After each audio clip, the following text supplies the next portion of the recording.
हास्यानंद करी बर भय करी सौंदर्य रत्ना करी निधुताम खेळी गोर पावन करी प्रत्यक्ष माहेश्वरी प्रलयम चळंबन संपावन करी काशीपुराधीश्वरी भिक्षाम देहि कृपाबलनम करी मातर्न पुण्येश्वरी।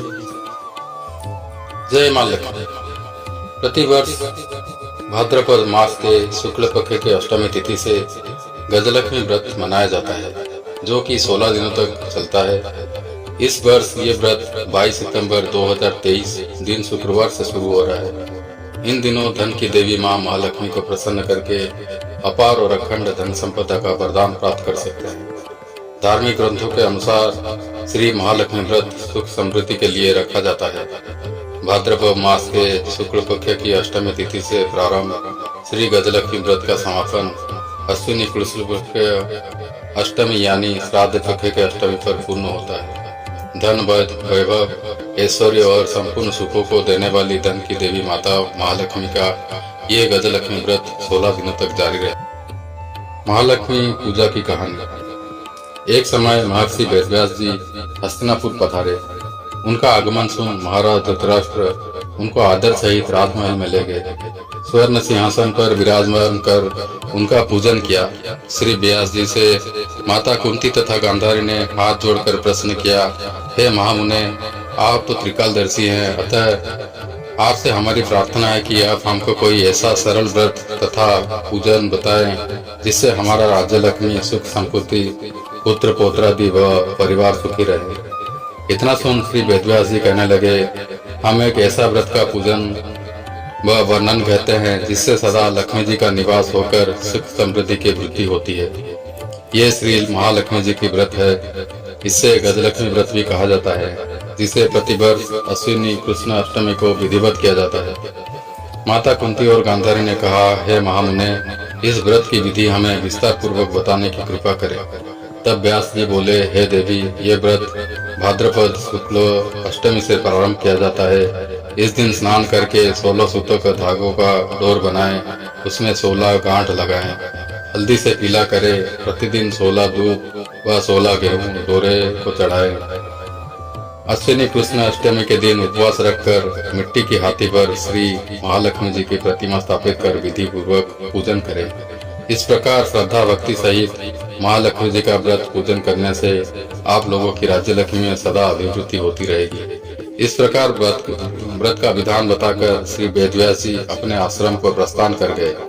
इधर समय अनुसार गांधारी और कुंती ने अपने अपने महलों में नगर की स्त्रियों सहित व्रत का आरंभ करने लगी। इस प्रकार 15 दिन बीत गए। 16वें दिन गांधारी ने नगर की सभी प्रतिष्ठित महिलाओं को पूजन के लिए अपने महल में बुलवा लिया। माता कुंती के यहाँ कोई भी महिला पूजन के लिए नहीं आई। साथ ही माता कुंती को भी गांधारी ने नहीं बुलाया। ऐसा करने से माता कुंती ने अपना बड़ा अपमान समझा। उन्होंने पूजन की कोई तैयारी नहीं की एवं उदास होकर बैठ गई। जब पांचों पांडव युधिष्ठिर, अर्जुन, भीम, नकुल, सहदेव महल में आए तो कुंती को उदास देखकर पूछा, हे माता, आप इस प्रकार उदास क्यों हैं? आपने पूजन की तैयारी क्यों नहीं की? तब माता कुंती ने कहा, हे पुत्र, आज महालक्ष्मी जी के व्रत का उत्सव गांधारी के महल में मनाया जा रहा है। उन्होंने नगर की समस्त महिलाओं को बुला लिया और उसके 100 पुत्रों ने मिट्टी का एक विशाल हाथी बनाया, जिस कारण सभी महिलाएं उस बड़े हाथी का पूजन करने के लिए गांधारी के यहाँ चली गई, लेकिन मेरे यहाँ नहीं आई।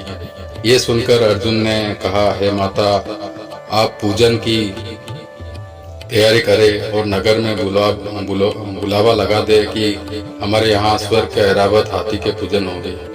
इधर माता कुंती ने नगर में ढिंडोरा पिटवा दिया और पूजा की विशाल तैयारी होने लगी। उधर अर्जुन ने बाण के द्वारा स्वर्ग से ऐरावत हाथी को बुलवा लिया। इधर सारे नगर में शोर मच गया कि कुंती के महल में स्वर्ग से इंद्र का ऐरावत हाथी पृथ्वी पर उतर कर पूजा जाएगा। समाचार को सुनकर नगर के सभी नर नारी, बालक एवं वृद्धों की भीड़ एकत्रित होने लगी।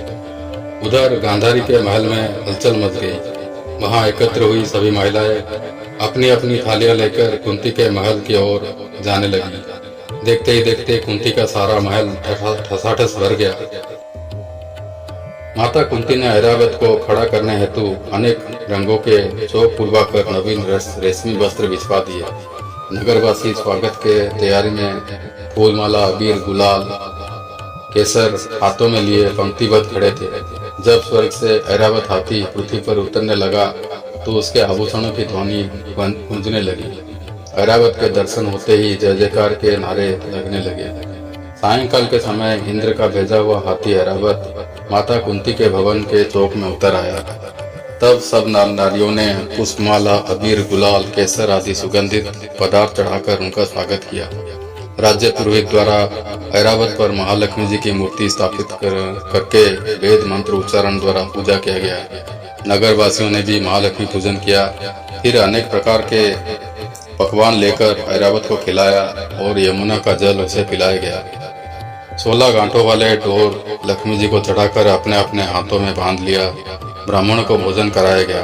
दक्षिणा के रूप में स्वर्ण आभूषण, वस्त्र आदि दिया गया।